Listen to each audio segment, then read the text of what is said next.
السلام عليكم ورحمة الله وبركاته. الحمد لله نحمده ونستعينه ونستغفره ونؤمن به ونتوكل عليه ونعوذ بالله من شرور أنفسنا ومن سيئات أعمالنا. من يهدي الله فلا مضل له ومن يضلل فلا هادي له ونشهد أن لا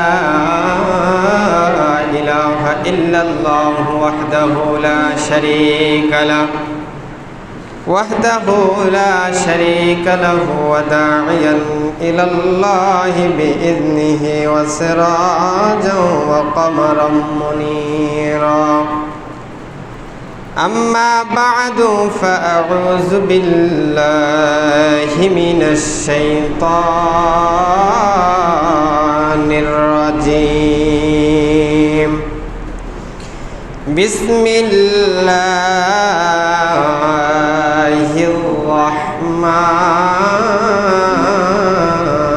الرحيم. ولله على الناس حج البيت من استطاع إليه سبيلا ومن كفر فإن الله غني عن العالمين.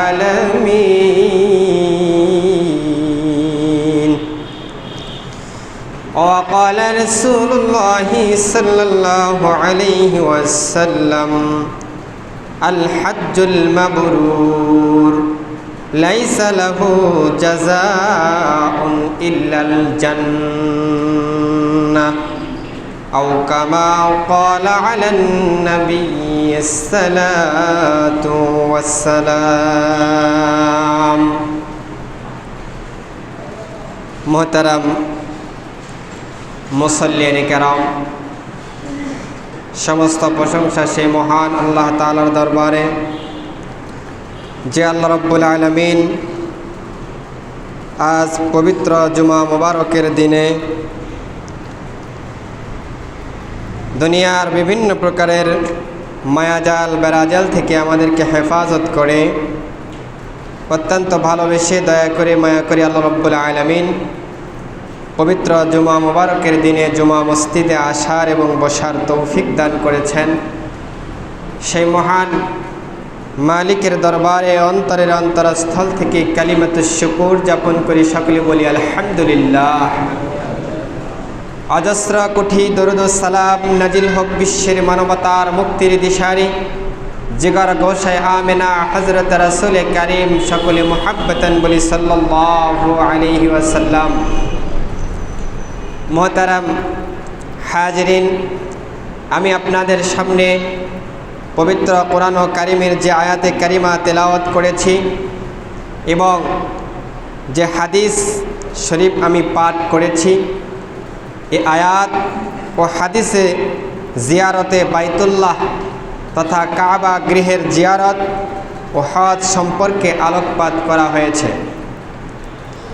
এখন যেহেতু হজের মৌসুম, তাই এখন থেকেই হজ, কোরবানি, ঈদুল আজহা ইত্যাদির বিষয়ে আমাদের আলোচনা চলবে ইনশাআল্লাহ।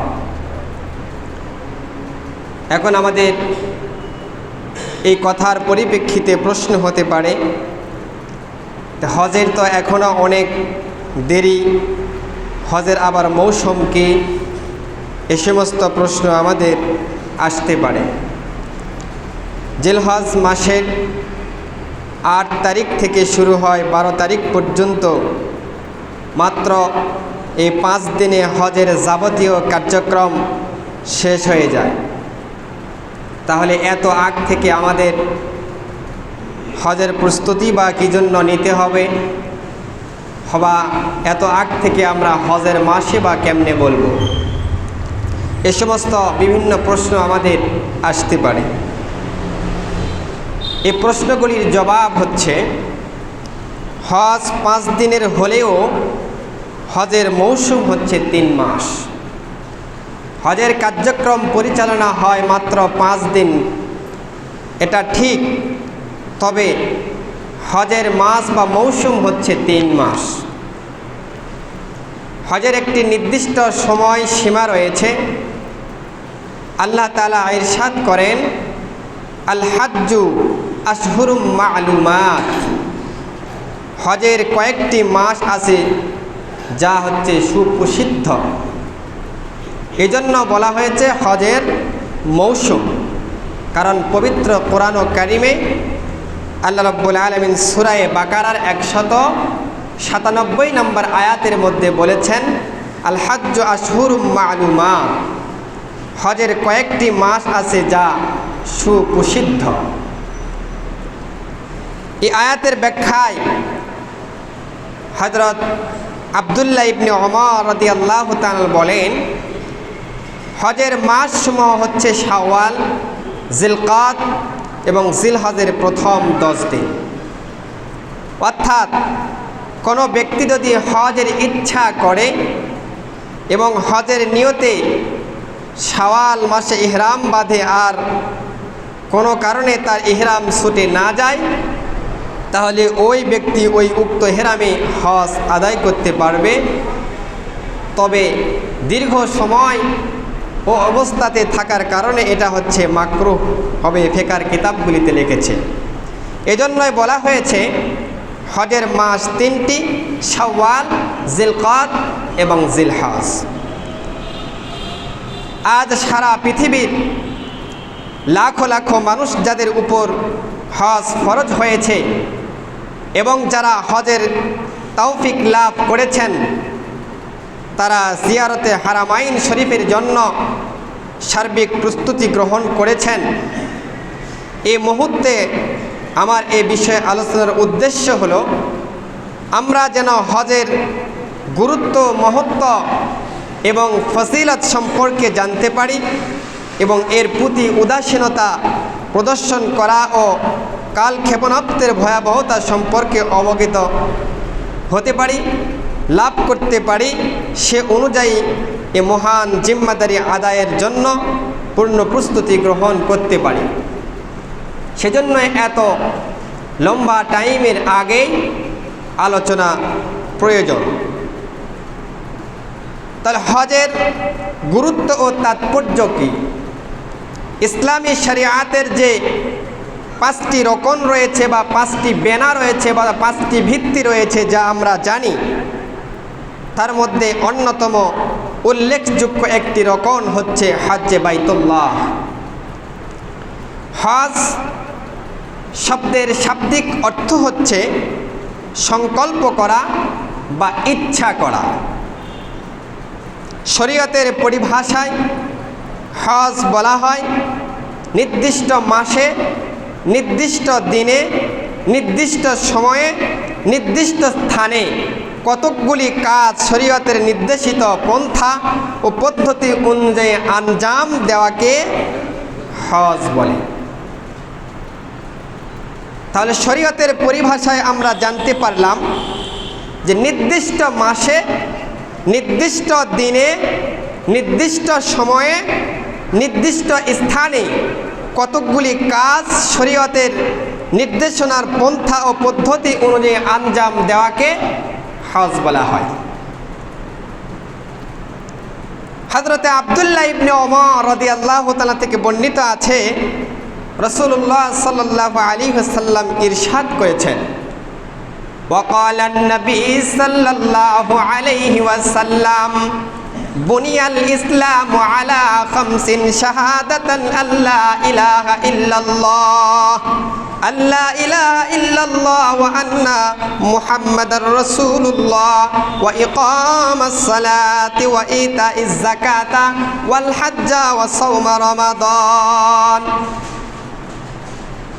হযরতে আব্দুল্লাহ ইবনে ওমর রাদিয়াল্লাহু তাআলা থেকে হাদিসটি বর্ণিত আছে। তিনি বলেন, ইসলামের ভিত্তি হচ্ছে 5 বস্তুর উপর প্রতিষ্ঠিত, যথা আল্লা ইলাহা ইল্লাল্লাহ, নাম্বার 1 কালিমা, লা ইলাহা ইল্লাল্লাহু মুহাম্মাদুর রাসূলুল্লাহ, আল্লাহ ছাড়া কোনো উপাস্য নেই, মুহাম্মদ সাল্লাল্লাহু আলাইহি ওয়াসাল্লাম আল্লাহ তাআলার রাসূল। এই বিষয়টা মুখের মাধ্যমে স্বীকার করা এবং অন্তরের মাধ্যমে বিশ্বাস করার নাম হচ্ছে ঈমান। নাম্বার 2, রাসূল করিম সাল্লাল্লাহু আলাইহি সাল্লাম বলেছেন ওয়া ইকামিস সালাত, তোমরা নামাজ কায়েম করো। নাম্বার 3, ওয়া ইতাইজ যাকাত, তোমরা যাকাত আদায় করো। ওয়াল হাজ্জু, চতুর্থ নম্বরে বলা হয়েছে তোমরা বাইতুল্লাহ শরীফের হজ আদায় করো। পঞ্চম নম্বরে বলা হয়েছে ওয়াসাউমি রমাদান, এবং তোমাদের মাঝে যখন রমজান আসে তখন তোমরা রমজানের রোজাগুলি আদায় করো। এই 5টি বেনার নাম হচ্ছে ইসলাম, 5টি রকুনের নাম হচ্ছে ইসলাম, 5টি ভিত্তি স্তরের নাম হচ্ছে ইসলাম। যেমন পৃথিবীর মধ্যে মানুষ বিল্ডিং তৈরি করে, অট্টালিকা তৈরি করে, অট্টালিকা বিল্ডিং তৈরি করার আগে কিছু ভিত্তি দিতে হয়, বা আমরা ভিত্তি দেই যে 5 তলা 6 তলা বা 10 তলা আমি বিল্ডিং তুলব। এই বিল্ডিংটা তোলার জন্য সর্বপ্রথম ইঞ্জিনিয়ারের মাধ্যমে আমরা মাটিকে পরীক্ষা করি, এরপর এতে কতটুক গভীরতা থেকে পিলার উঠালে 5 তলা বা 10 তলা বিল্ডিং সহ্য ক্ষমতা ধারণ করতে পারবে। এই সিস্টেম অনুযায়ী আমরা বেনাগুলি স্থাপন করি। এটা যদি নর্মাল হয়ে যায় তাহলে গোটা বিল্ডিং নর্মাল হয়ে যাবে। এজন্য এক কবি বলেছেন, যদি বিল্ডিংয়ের ভিত্তিপ্রস্তরটা যদি সর্বপ্রথমেই বাঁকা হয়ে যায় আর এই বিল্ডিংটা যদি সুরাইয়া নক্ষত্র তারকা পর্যন্ত উঁচা করা যায়, তাহলে যতই তাকাবে বিল্ডিংটা বেঁকায় দেখা যাবে, সোজা দেখা যাবে না। অনুরূপভাবে ইসলাম পরিপূর্ণ বুঝতে হলে, ইসলামের ভিতর পরিপূর্ণ আসতে গেলে সর্বপ্রথম ইসলামের এই 5 বেনা, 5 ভিত্তি আমাদেরকে ভালোভাবে শক্তভাবে আঁকড়ে ধরতে হবে, না হলে আমরা লাইনচ্যুত হতে সময় লাগবে না। এই হাদিস অনুযায়ী ইসলামের যে 5টি ভিত্তি বা মূল, এটাকে 2 ভাগে বিভক্ত করা হয়েছে। যথা 1 নম্বর ইতিকাদ বা বিশ্বাস, 2 নম্বর আমল বা ইবাদত। ইতিকাদ হচ্ছে অন্তরের কালিমার বিশ্বাস এবং মুখে তা স্বীকৃতি। আমল আবার 3 ভাগে বিভক্ত করা হয়েছে। নম্বর 1 শারীরিক ইবাদত, যেমন নামাজ এবং রোজা। নাম্বার 2 আর্থিক ইবাদত, এটা আমরা যেমন যাকাত প্রদান করি আমরা আর্থিক ইবাদতের মাধ্যমে। নাম্বার 3 শরীর এবং অর্থ উভয়ের সম্বন্ধিত ইবাদত হচ্ছে বাইতুল্লাহ শরীফের হজ। নিজের শরীরের মাধ্যমে কিছু আহকাম আদায় করতে হয়, আর এ দেশ থেকে অন্য দেশে যাইতে গেলে ভিসা, পাসপোর্ট, এই সেই করতে হয়, তার জন্য অর্থ খরচ হয়। এজন্য শরীর এবং অর্থ উভয়ের সম্মিলিত ইবাদত হচ্ছে হজ। এজন্য হজের ফজিলত বা মাহাত্ম্য অনেক বেশি। আল্লাহ প্রদত্ত সম্পদ ও সুস্বাস্থ্যের কৃতজ্ঞতা আদায় করা হয় এই হজের দ্বারা বা হজের মাধ্যমে। তাই হজ না করা খোদা প্রদত্ত নিয়ামতের অকৃতজ্ঞতার নামান্তর। আমার উপর হজ ফরজ হয়েছে, এরপরও আমি হজে গেলাম না, হজ করলাম না, তাহলে বুঝতে হবে এটা আল্লাহ প্রদত্ত নিয়ামতের অকৃতজ্ঞতা ছাড়া আর কিছু নয়। যেমন এক ব্যক্তির উপর নামাজ ফরজ হয়েছে, তার জন্য সময় মতো নামাজ আদায় করা যেমন গুরুত্বপূর্ণ ফরজ, ঠিক তেমনিভাবে যার উপর হজ ফরজ হয়েছে তার উপর যথাসময়ে হজ আদায় করা ওই রকম গুরুত্বপূর্ণ ফরজ। বরং ক্ষেত্রে বিশেষে এর চেয়েও বেশি গুরুত্ব রাখে। কেননা নামাজ ইচ্ছা করলেই কাজা আদায় করা যায়, কিন্তু হজ ছুটে গেলে ইচ্ছা করলে আদায় করা যায় না। এই হিসেবে হজের গুরুত্ব নামাজের চেয়েও কম নয়। কাজা নামাজের জন্য কোনো ধরাবাঁধা নিয়ম নেই যে অমুক থেকে অমুক সময়ের মধ্যে কাজা নামাজ আদায় করতে হবে, অন্যথায় তা আদায় হবে না, এরকম কোনো ধরাবাঁধা নিয়ম নাই।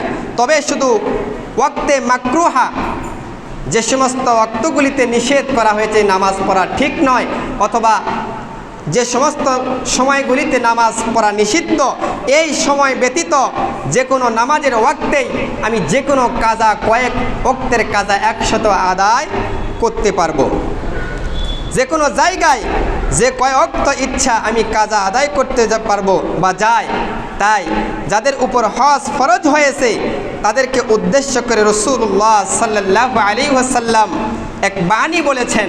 শুধু আজকে এই বাণী নয়, আজ থেকে ১৫০০ বছর আগে আল্লাহর নবী জনাবে মুহাম্মদ রাসূলুল্লাহ সাল্লাল্লাহু আলাইহি সাল্লাম মদিনার মেম্বারে বলে গিয়েছেন।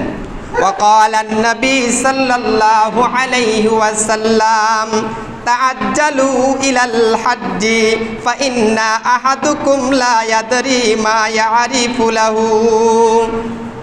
আল্লাহর নবী জনাবে মুহাম্মদুর রাসূলুল্লাহ সাল্লাল্লাহু আলাইহি ওয়াসাল্লাম বলেছেন, হজ তোমরা তাড়াতাড়ি আদায় করো, কেননা তোমাদের কারো জানা নাই যে পরবর্তীতে সে কোন পরিস্থিতির সম্মুখীন হবে। এজন্য তোমাদের উপর যখন হজের বিধান ফরজ হয়ে গিয়েছে, তোমার যখন অর্থ সম্পদ হয়ে গিয়েছে, হজ ফরজ হওয়ার মতন সম্পদ তোমার কাছে এসে গিয়েছে, আর বিলম্ব না করে তাড়াতাড়ি তুমি হজ করে নাও। তোমার তো জানা নাই কবে তোমার মৃত্যু চলে আসবে, তোমার সামনের পরিস্থিতি বা কীরকম হবে এটা তো তোমার জানা নাই। এজন্য রাসূলুল্লাহ সাল্লাল্লাহু আলাইহি ওয়াসাল্লাম বলেছেন, তাআজ্জালু ইলাল হাজ্জি, তোমরা হজকে তাড়াতাড়ি আদায় করে নাও। তাই হজ ফরজ হওয়ার পর কেউ যদি এবছর হজ না করে তাহলে তাকে আগামী ১ বছর পর্যন্ত অপেক্ষা করতে হবে। আমি আজকে অন্তত নামাজ পড়লাম না, কিন্তু নামাজের কাজার সময় আমি পরে ওয়াক্ত পর্যন্ত পাবো, যে কোনো সময় পাবো। তবে হজ যদি কাজা হয়ে যায় আমাকে আগামী ১ বছরের জন্য অপেক্ষা করতে হবে। খোদা না খাস্তা আমারও জানা নাই একটা বছর আমি জীবিত থাকবো কি না। এখন কথা হলো, একটা বছর তো অনেক দূরের কথা, আগামী একটা দিনেরও তো কারো কোনো নিশ্চয়তা নাই। আর ধরে নিলাম সে হয়তো বাঁচলো, কিন্তু এ সময়ের মধ্যে যদি তার টাকা শেষ হয়ে যায় তাহলে তো তা হজ একবার যা জিম্মায় ফরজ হয়েছে তা বাতিল হবে না, বরং তার উপর ফরজ থেকেই যাবে। যে কোনোভাবে তাকে সে ফরজ আদায় করতে হবে, অন্যথায় তার জীবদ্দশায় উত্তরাধিকারীদের নিজের সন্তানদেরকে ওসিয়ত করে যেতে হবে এই মর্মে যে আমার উপর হজ ফরজ হয়েছিল, আমি তা আদায় করতে পারিনি, তোমরা আমার পক্ষ থেকে বদলি হজের ব্যবস্থা করবে। এরূপ না করলে তাকে কঠিন শাস্তির সম্মুখীন হতে হবে, আল্লাহর নিকট তাকে জবাবদিহি করতে হবে। মনে করুন এক ব্যক্তির উপর আজ থেকে 10 বছর আগে হজ ফরজ হয়েছে, তখন টাকা লাগতো 2 লক্ষ 20-30 এরকম হলে হজ আদায় করা যেত, আর তার কাছে ওই পরিমাণ টাকাও ছিল, কিন্তু সে অবহেলা করে, অলসতা করে বা কোনো কারণবশত হজে যায়নি। এখন হজে যেতে লাগে 8-10 লক্ষ 5-7 লক্ষ টাকার প্রয়োজন, অথচ এখন এ পরিমাণ টাকাও তার কাছে নেই। এখন যদি সে বলে যে আমার কাছে টাকা নেই, এখন আমি হজ করব কিভাবে, এই কথা বললে এই ফরজের থেকে ঘাটতি করা পাওয়া যাবে না, উপায় পাওয়া যাবে না, পরিত্রাণ পাওয়া যাবে না। কারণ যে অবস্থাতে তোমার হজ ফরজ হয়েছিল সে অবস্থাতে যে খরচ ছিল তার উপর তোমার হজ ফরজ হয়েছিল, তুমি হজ না করার কারণে আজকে তোমাকে খেসারত দিতেই হবে, তোমার উপর হজের জিম্মাদারি থেকেই যাবে। এখন 10 লাগুক 5 লাগুক তোমাকে হজের বিধান আদায় করতেই হবে। একথা বলা চলবে না যে হজের ফরজ জিম্মাদারি থেকে অব্যাহত পাওয়া যাবে না, কখনোই নয়। কেননা একবার যা ফরজ হয়ে যায় তা আদায় করা ব্যতীত অব্যাহতি কোনো সুযোগ নেই। আমাদের দেশে একটা ব্যাপক রেওয়াজ রয়েছে বা রেওয়াজ হয়ে গিয়েছে যে এক শ্রেণীর মানুষ বুড়ো হয়ে কুজো হওয়ার আগ পর্যন্ত হজে যাওয়ার খেয়ালই করে না। আর চাকরিজীবীরা অপেক্ষা করে থাকেন অবসরে যাবেন কখন, অবসরে ভাতা পাবেন কখন। ব্যবসায়ীরা চিন্তা করেন এখন হজে গেলে ভেজাল করবার ছেড়ে দিতে হবে, একটু ব্যবসা বাণিজ্য করে নেই, তারপরে হজ করব, তাসবিহ পড়ব, মসজিদে পড়ে থাকব। অনেক চিন্তা করে ছেলে মেয়ের বিয়ে শাদী না দিয়ে কেমনে বা হজে যায়। অথচ ছেলে মেয়ের বিয়ে শাদী তো দূরের কথা, হজ করার জন্য নিজের বিয়ে করাও জরুরি নয়। টাকা পয়সা হলেই যদি শরীর সুস্থ থাকে, রাস্তা নিরাপদ হয়, তাহলে সেখানে সাথে সাথে হজ ফরজ আদায় করে নিতে হয়। যৌবনে যদি কেউ হজ করতে পারে তাহলে সেটা আল্লাহ তাআলার দরবারে অধিক গ্রহণযোগ্য হবে। কেননা হজ এমন একটা ইবাদত যা আঞ্জাম দিতে গেলে যথেষ্ট শারীরিক শক্তির প্রয়োজন হয়, যা একজন সুস্থ সবল লোকের দ্বারাই কেবল সম্ভব। রাসূলুল্লাহ সাল্লাল্লাহু আলাইহি ওয়াসাল্লাম এজন্য ইরশাদ করেছেন, আল হাজ্জু আজ্জু, হজ হচ্ছে অনেক কষ্টকর বিধান, এজন্য তোমাদের শক্তির শরীরের মধ্যে শক্তি সমর্থন থাকতে হজ আদায় করে নাও। সুতরাং যাদের উপর ইতিপূর্বে হজ ফরজ হয়েছে তারা কেবল এই বছরে হজ হয়ে ফরজ হয়েছে, কোনো কারণবশত যেতে পারেনি, বা অন্য কোনো বছর হজ ফরজ হইতে কোনো কারণবশত যেতে পারেনি, তাদের সামনে তিনটি অবস্থা। নাম্বার 1, এক্ষুনি কোনো ব্যবস্থা করে হজে যেতে হবে। যদি তা না সম্ভব না হয় তাহলে আগামী বছর হজে যাওয়ার জন্য দৃঢ় প্রতিজ্ঞা করতে হবে, এখন থেকে প্রস্তুতি নিতে হবে। আর না হয় তৃতীয় নাম্বার অপশন হচ্ছে ওয়ারিসদেরকে এখন থেকে ওসিয়ত করে রাখতে হবে যে আমার উপর হজ ফরজ হয়েছে, আল্লাহ না করুক যদি আমার মৃত্যু হয়ে যায় আর আমি হজ করতে না পারি, তাহলে আমার সম্পদ থেকে তোমরা বদলি হজের ব্যবস্থা করাবে। যোগ্য কোনো আলেম বা যোগ্য কোনো মানুষের দ্বারা বদলি হজ করানো দরকার। এই তিনটি অপশন আমাদের কাছে খালি আছে।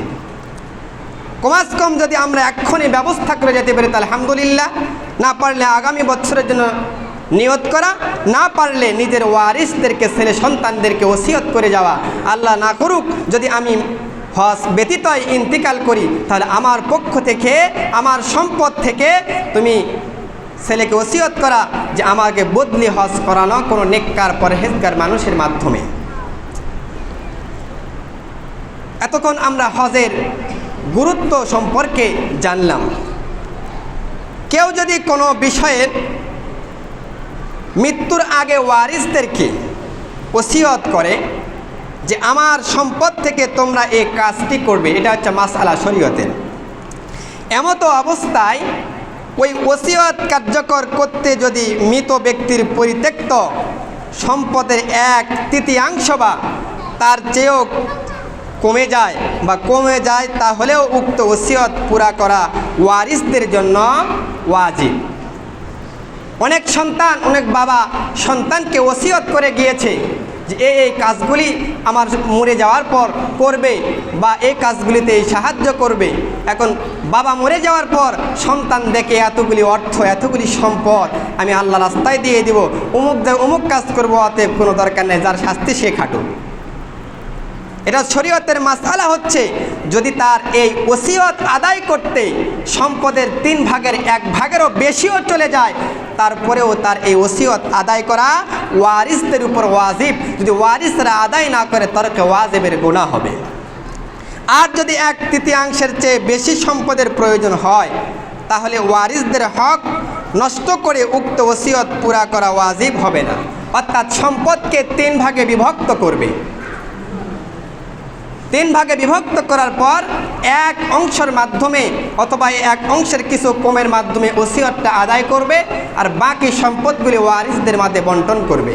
যদি দেখা যায় যে ওসিয়তটা করে গিয়েছে সম্পদ 3 ভাগ করে 1 ভাগের মাধ্যমে এই ওসিয়তটা পূরণ হচ্ছে না, তাহলে সন্তানদের উপর ওয়াজিব হবে না। আমি মনে করি সম্পদশালী পিতামাতা যদি ওসিয়ত না করে মারা যান তাহলেও যারা পিতামাতার সম্পদশালী পিতামাতা সন্তান রেখে গিয়েছেন সন্তানের জন্য যারা পিতামাতাকে কবরে শান্তিতে রাখতে চান তারা নিজেদের উদ্যোগে পিতামাতার পক্ষ থেকে বদলি হজ করানো বা করাবেন। কেননা মৃত্যুর পর মানুষের আসল চক্ষু খুলে যায়, সে তখন অসহায় হয়ে সন্তানদের দিকে তাকিয়ে বলতে থাকে। কবি বলেছেন, তো তাওয়াঙ্গার গোস্তি আজা মালেমা, তো তাওয়াঙ্গার গোস্তি আজা মালেমা, এই জামানা গফলতে শুধ আজা হালেমা, এই জামানা গফলতে শুধ আজা হালেমা। কবরের মধ্যে যাওয়ার পর তাদের আসল চক্ষুটা যখন খুলে যায়, কবরে এসে বলতে থাকে, তুমি আমার সম্পদ দ্বারা সম্পদশালী হয়েছ, আর এখন তুমি আমার কথা পর্যন্ত ভুলিয়ে গিয়েছ। এ সন্তান, আমি দুনিয়ার মধ্যে কত কষ্ট করে তোমার জন্য সম্পদ উপার্জন করে থুয়ে গেলাম, আর আমাকে কবরে শুয়ে থুয়ে গেলা। এরপর থেকে আমার দিকে আর তোমার কোনো ভরক্ষেপ নেই, তোমার কোনো চাওয়া পাওয়া নেই, তোমার কোনো আদরের দিয়া নাই। আমার সম্পদ দিয়ে তুমি সম্পদশালী হয়েছ, আমার টাকা পয়সা দিয়ে তুমি সম্পদশালী হয়েছ, অথচ আজকে তুমি আমার কথাটাই ভুলে গিয়েছ। হজ মূলত মানুষকে তার আখিরাত পরকালকে স্মরণ করিয়ে দেয়। এখানে কোনো আন্তরিকতা নেই, কোনো অহংকার নেই, বা উস্কানিত না উদাসীনতা নেই, কোনো বাদশাহী নেই, জমিদারি নেই, কোনো কিছু দেখবার কোনো অবকাশ নেই।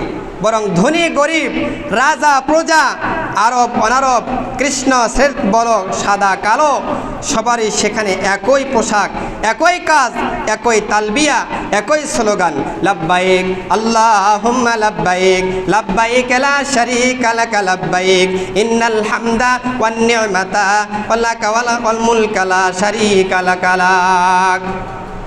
রাজা যাক, বাদশা যাক, প্রজা যাক, কালো যাক, সাদা যাক, সম্পদশালী যাক, গরিব মানুষ যাক, সকলের একটাই তালবিয়া, একটাই তাকবীর, একটাই স্লোগান, আল্লাহু আকবার, লাব্বাইক আল্লাহুম্মা লাব্বাইক, লা শারীকা লাক লাব্বাইক, ইন্নাল হামদা ওয়ান নি'মাতা লাক ওয়াল মুলকা লাকা লা শারীকা লাক। সকলের একটাই বাক্য, কে রাজা, কে প্রজা, কে অর্থ সন্তোষশালী, কে কালো, কে সাদা, সবার পোশাকও একটাই, সবার স্লোগানও একটাই। এ তালবিয়াতের অর্থ হচ্ছে, হাজির হে আল্লাহ, তোমার বান্দা তোমার দরবারে হাজির হয়েছে, তোমার কোনো শরিক নেই, বান্দা হাজির হয়েছে, নিশ্চয়ই সমস্ত প্রশংসা, সমস্ত নিয়ামত তোমারই, আর তোমার এই রাজত্ব অধিপতি তোমারই, তোমার কারণে কারো কোনো শরিক নেই, লা শারীকা লাক, আর কোনো পৃথিবীর মধ্যে একমাত্র তুমি ছাড়া আর কারো শরিক নেই। আরাফাতের ময়দানে এই স্লোগান ছাড়া কারো মুখে কোনো বাক্য নেই। এ যেন হাসরের ময়দান, ইহরামের কাপড় যেন তার জীবনের শেষ কাপড়, যেন সে কাফন পরিহিত মাওলার ধ্যানে নিবট, পিতামাতা, ছেলে মেয়ে, ধন সম্পদ সব কিছু যেন তার স্মরণে নেই, শুধুমাত্র লাব্বাইক লাব্বাইক, হাজির প্রভু হাজির বউ। বান্দা যখন খোদার প্রেমে মশগুল হয়ে উন্মাদ হয়ে যায়, পাগল হয়ে যায়, শুধু তারই নাম জপতে থাকে, তখন তিনি তার বান্দাদের প্রতি সন্তুষ্ট হয়ে তার জীবনের সমস্ত গুনাহ আল্লাহ তাআলা ক্ষমা করে দেয়। হজের বিধান হযরতে আদম আলাইহিস সালাতু ওয়াস সালাম থেকে চলে আসছে। সেদিন বাইতুল্লাহর ভিত্তি রাখা হয়েছে, সেদিন থেকে এর তাওয়াফ ও জিয়ারত শুরু হয়েছে, কোনোদিন বন্ধ হয়নি, বন্ধ কখনো হবে না কিয়ামত পর্যন্ত। বিভিন্ন সময় বিভিন্ন কারণে এ ঘর বহুবার বিধ্বংস হয়ে গিয়েছে, তা পুনর্নির্মাণ করা হয়েছে। নূহ আলাইহিস সালাতু ওয়াস সালামের প্লাবনের সময় এ কোনো চিহ্নই ছিল না। আল্লাহ তাআলা হযরতে জিবরিল আমিনের মাধ্যমে ইব্রাহিম আলাইহিস সালামকে স্থান চিহ্নিত করে দিলেন। তিনি হযরতে আল্লাহ তাআলার নির্দেশে পুনর্নির্মাণ করুন। এরপর আল্লাহ তাআলা হযরত ইব্রাহিম আলাইহিস সালাতু ওয়াস সালামকে বললেন, তুমি মানুষদের মধ্যে হজের ঘোষণা করে দাও। আল্লাহ রাব্বুল আলামিন পবিত্র কোরআন কারীমের সূরা হজের 27 নম্বর আয়াতের মধ্যে বলেছেন, ওয়া আযিন ফিন্নাসি বিল হজ্জি ইয়াতুকা। আল্লাহ রব্বুল আলামিন বললেন, লোক সমাজের হজের ঘোষণা করে দাও হে ইব্রাহিম। তারা পদপর্যায়ে ও দুর্বল অস্থিতে চড়ে দূর দূরান্ত থেকে এসে হাজির হয়ে যাবে, তারা হজ ব্রত আদায় করবে। আল্লাহর নবী হযরত ইব্রাহিম আলাইহিস সালাতু ওয়াস সালাম বললেন, হে খোদা, জনমানবহীন এই শূন্য প্রান্তরে কে আমার আহ্বান শুনবে? আওয়াজ এলো, ইব্রাহিম তুমি ঘোষণা দাও। তোমার কাজ হচ্ছে ঘোষণা দেওয়ার কাজ, আর ঘোষণা সকল মানুষের কর্ণে কৌরে পৌঁছে দেওয়ার কাজ হচ্ছে আমি আল্লাহর। এরপর ইব্রাহিম আলাইহিস সালাম মাকামে ইব্রাহিমে দাঁড়িয়ে ঘোষণা করলেন। কোন রেওয়ায়েতে আছে তিনি আবু কুবাইস পাহাড়ে আরোহণ করে দুই কানে আঙ্গুল ঢুকিয়ে দিয়ে আঙ্গুলে বাম ডানেতে পূর্ব দিকে পশ্চিম দিকে মুখ করে বলতে লাগলেন, লোক সকল, তোমাদের পালনকর্তা নিজ গৃহ নির্মাণ করা হয়ে গিয়েছে, তোমাদের উপর হজ ফরজ করা হয়েছে, অতএব তোমরা হজের জন্য গমন করতে থাকো, তোমরা সকলে পালনকর্তার আদেশ পালন করো। তাফসীরে ইবনে কাসিরে উল্লেখ করেছেন, হযরত ইব্রাহিম আলাইহিস সালামের আহ্বানে আকাশ বাতাসে পাহাড় প্রান্তরে সর্বত্র ধ্বনিত হয়। আল্লাহ তাআলা ইব্রাহিম আলাইহিস সালামের আওয়াজ বিশ্বের কানে কানে কোলে কোনে কোনে পৌঁছে দেয়, সকল সৃষ্টির কর্ণে কৌরের মধ্যে পৌঁছে দেয়। শুধু তখনকার জীবিত মানুষ পর্যন্ত নয়, বরং কিয়ামত পর্যন্ত যারা আসবে আলেমে আরওয়া বা তাদের কাছে পৌঁছে দেন। সেদিন এই আহ্বান সারা লাব্বাইক বলে সারা দিয়েছিলেন। তারা একদল ছিলেন লাব্বাইক বলতে বলতে আরাফার ময়দানে হাজির হবে, হজ করবে। যারা দুনিয়া থেকে লাব্বাইক বলবে, যারা মায়ের পেট থেকে লাব্বাইক বলবে, যারা আলেমে আরওয়া রূহের জগৎ থেকে লাব্বাইক বলবে, তারা সকলেই হজ করবে। সে যে কাবা এলাকায় কয়বার লাব্বাইক বলেছে, সে কতবারে আল্লাহ তাআলা তার তৌফিক দিবে হজ করার। কেউ 10 বার লাব্বাইক বলে থাকলে সে 10 বার হজ করবে, কেউ 20 বার বললে 20 বার আল্লাহ রাব্বুল আলামিন তাকে হজ করার তৌফিক দিয়ে দিবেন। হজের ফজিলত সম্পর্কে নবী করিম সাল্লাল্লাহু আলাইহি ওয়াসাল্লামের একটা হাদিস আপনাদের সামনে তেলাওয়াত করেছি। আল্লাহর নবী জনাবে মুহাম্মদ রাসূলুল্লাহ সাল্লাল্লাহু আলাইহি ওয়াসাল্লাম বলেন, মান হাজ্জা লিল্লাহি ফালাম ইয়ারফুস ওয়া লাম ইয়াফসুক রাজাআ কায়াউমিন আল্লাহর নবী জনাবে মুহাম্মদ রাসূলুল্লাহ সাল্লাল্লাহু আলাইহি ওয়াসাল্লাম বলেছেন, যে ব্যক্তি আল্লাহ তাআলার সন্তুষ্টি লাভের উদ্দেশ্যে হজ করলো এবং হজ সমাপনকালে সে স্ত্রী সন্তানগণের নিকট বিরত থাকলো, দুনিয়ার সমস্ত গুনাহ থেকে বিরত থাকলো, হজ তাকে আল্লাহ তাআলা এমনভাবে কবুল করবে সে যেন নবজাতক শিশুর ন্যায় নিষ্পাপ হয়ে বাড়ির মধ্যে ফিরবে।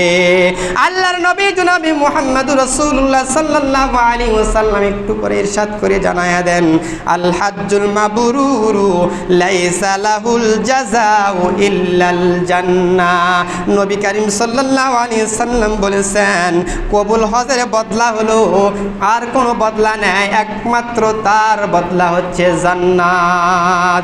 আল্লাহ রাব্বুল আলামিন যদি কোনো মানুষের হজটাকে কবুল করে ফেলে, যদি হজটাকে কবুল হয়ে যায়, এই হজের মাধ্যমে আল্লাহ রাব্বুল আলামিন তাকে সরাসরি জান্নাতের মেহমান হিসেবে বানায়া দেয়। তিনি আরো বলেন, আল্লাহর নবী বলেছেন, তাবিউল বাইনাল হজ্জি ওয়াল উমরাতা ফা ইন্নামা ইয়ানফিকানিল ফুকারা ওয়াজ যুনুব। আল্লাহর নবী বলেছেন, তোমরা হজ ও উমরা একের পর এক আদায় করতে থাকো, কেননা হজ ও উমরা গুনাহ এবং দরিদ্রতাকে দূর করে দেয়। তোমার জীবনের যত গুনাহ আছে উমরা এবং হজের মাধ্যমে আল্লাহ তাআলা ক্ষমা করে দেয় তো দেয়। এবং তোমার পরিবারের মধ্যে সংসারের মধ্যে যদি দরিদ্রতা থেকে থাকে, আল্লাহ রাব্বুল আলামিন উমরা এবং হজের মাধ্যমে তোমার সংসারের দরিদ্রতা দূর করে দেয়।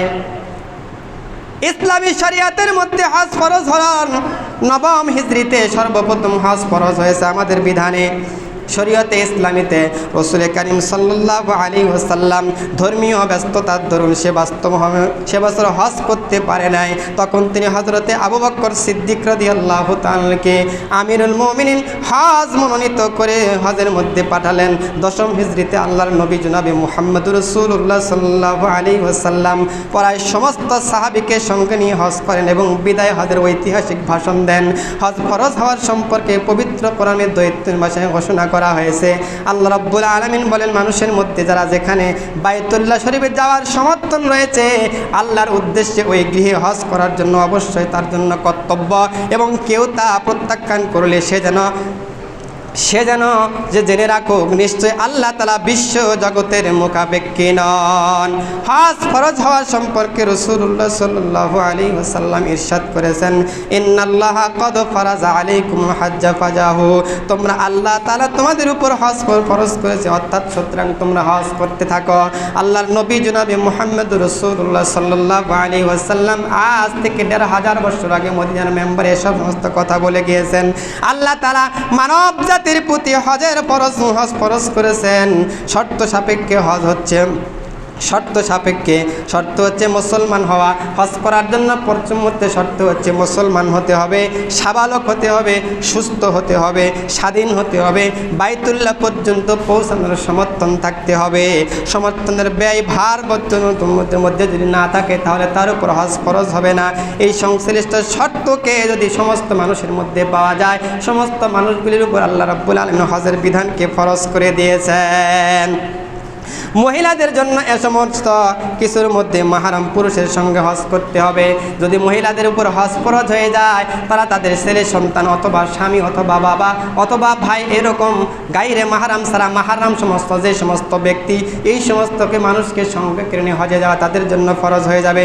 রাস্তা নিরাপদ হলে, অর্থাৎ জানমালের ক্ষয়ক্ষতি প্রবল আশঙ্কা না থাকলে, এসব সমর্থন থাকা সত্ত্বেও যদি কোনো ব্যক্তি হজ থেকে বিরত থাকে, তার ব্যাপারে শরীয়তের পক্ষ থেকে কঠোর সতর্কবাণী উচ্চারণ করেছে। আল্লাহর নবী জনাবে মুহাম্মদুর রাসূলুল্লাহ সাল্লাল্লাহু আলাইহি ওয়াসাল্লাম বলেছেন, মান মালাকা আদরাকাল হাজ্জা ইয়াতিহু বাইতুল্লাহি ফিয়া ইয়া হাজ্জু আলাইহি ইলা আখিরিল হাদিস। আল্লাহর নবী জনাবে মুহাম্মদুর রাসূলুল্লাহ সাল্লাল্লাহু আলাইহি ওয়াসাল্লাম বলেছেন, পথের খরচ ও বাইতুল্লাহ পর্যন্ত পৌঁছানোর মতন বাহন থাকা সত্ত্বেও যে ব্যক্তি হজ না করে, তারা ইহুদি হয়ে মরুক বা নাসরা হয়ে মরুক বা খ্রিস্টান হয়ে মরুক, আমি রাসূলুল্লাহ সাল্লাল্লাহু আলাইহি ওয়াসাল্লাম ওই উম্মতের ব্যাপারে কোনো পরোয়া নেই। এমন ব্যক্তি ইমানের উপর মৃত্যুবরণ করুক বা করা সম্ভব নয়। আল্লাহর নবী জনাবে মুহাম্মদুর রাসূলুল্লাহ সাল্লাল্লাহু আলাইহি ওয়াসাল্লাম বলেছেন যে রাসূলুল্লাহ সাল্লাল্লাহু আলাইহি ওয়াসাল্লাম সারাটি জীবন উম্মতের জন্য কাঁদিয়েছেন, সেই রাসূল যদি উম্মতের বিরুদ্ধে এত বড় কঠোর বাণী বলে, তাহলে কত বড় রাসূল সাল্লাল্লাহু আলাইহি ওয়াসাল্লাম কথা বলেছেন যে হজ থাকার সমর্থন থাকার সত্ত্বেও যদি ব্যক্তি হজ করে মারা যায়, সে ব্যক্তি ইহুদি হয়ে মরল না নাসরানি হয়ে মরল, আমি রাসূলুল্লাহ সাল্লাল্লাহু আলাইহি ওয়াসাল্লামের এই উম্মতের ব্যাপারে কোনো ধরাবান্ধার নিয়ম আমার পক্ষ থেকে নাই। হজ হচ্ছে 3 প্রকারের। 1 নম্বর প্রকার হচ্ছে হজ্জে ইফরাদ, 2 নম্বর হজ হচ্ছে হজ্জে তামাত্তু, 3 নম্বর হজ হচ্ছে হজ্জে কিরান। 1 নম্বর হজ হজ্জে ইফরাদ। হজ্জে ইফরাদ বলা হয় হজের মাসে কেবলমাত্র হজের নিয়তে ইহরাম বেঁধে হজ করাকে হজ্জে ইফরাদ বলে। এরূপ হাজিকে বলা হয় মুফরিদ, অর্থাৎ মুফরিদ হজ, শুধু খালি হজ করেছে উমরা আদায় করে না, এটাকে বলে মুফরিদ হজ। হজ্জে তামাত্তু কাকে বলা হয়? হজ্জে তামাত্তু বলা হয় হজের মাসে প্রথমে উমরাহের নিয়তে ইহরাম বেঁধে উমরা শেষ করে পুনরায় 8 জিলহজ মক্কা থেকে হজের ইহরাম বেঁধে হজ করাকে হজ্জে তামাত্তু বলে, যেটাকে সম্পূর্ণ হজ বলা হয়। এই হাজিকে বলা হয় মুতাওয়াতিন। হজ্জে কিরান বলা হয় একই ইহরামে হজ ও উমরা একসাথে বিলিয়ে করাকে বলা হয় হজ্জে কিরান। এরূপ হাজিকে বলা হয় কারিন।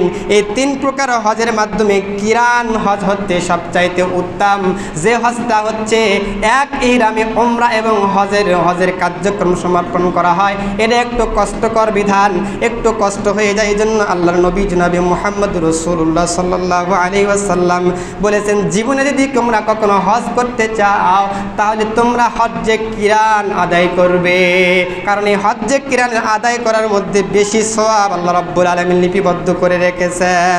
হজ্জে ইফরাদ, হজ্জে তামাত্তু বা হজ্জে কিরান যাই হোক, হজের আনুষ্ঠানিকতা প্রায় একই রূপ।